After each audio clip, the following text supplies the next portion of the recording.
Let it be a Nick and Jane, and let it be a Mr. Smith, a banker of Nick and Jane. They both keep their money in his bank. That's why we use the title Mr. Smith with respect. Nick really wants to buy, well, let's say Jane's bicycle, but he has no money. More precisely, he has money, but not enough, only $10, while Jane wants $100 for her precious bicycle. That's a problem. What should Nick do? Well, this bicycle is so desirable. He gives Jane his $10 as a deposit and asks plaintively not to sell the bike to anyone. He says that he will bring the rest of the money soon. At the same time, he runs to his bank, to the respected Mr. Smith, to get a loan for the missing $90. As ill luck, Mr. Smith has no money at this moment, but he knows perfectly about $10, which Nick gave to Jane. And where will Jane bring his money to? That's right. She will put these $10 in her lovely bank to the same Mr. Smith. Therefore, Mr. Smith asks Nick to come back tomorrow in the hope that tomorrow he will get these $10.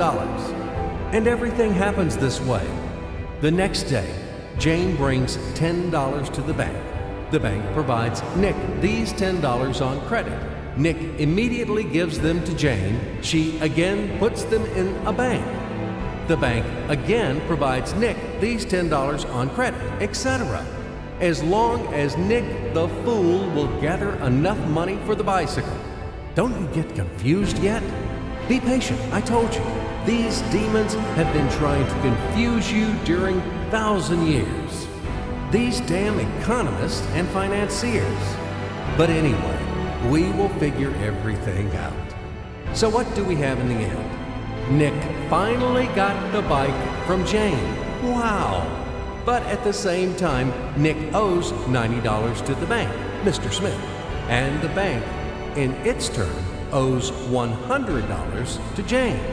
In other words, those $10, which existed initially, have magically turned into $200, $190 of debts plus real $10.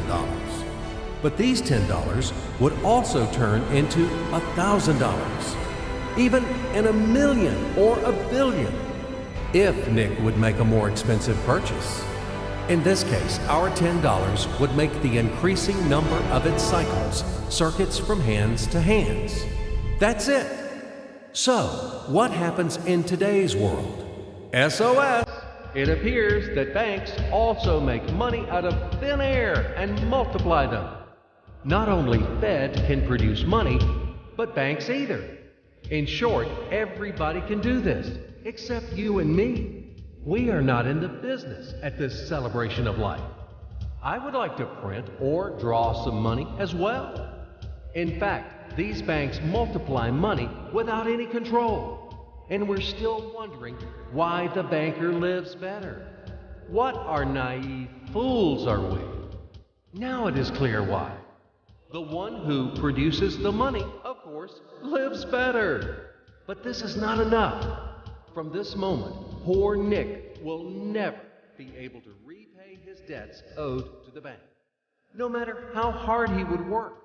Silly Nick doesn't know it yet, that he's in slavery to the bank, in credit bondage forever, because those $90 which he owes to Mr. Smith do not exist in nature at all.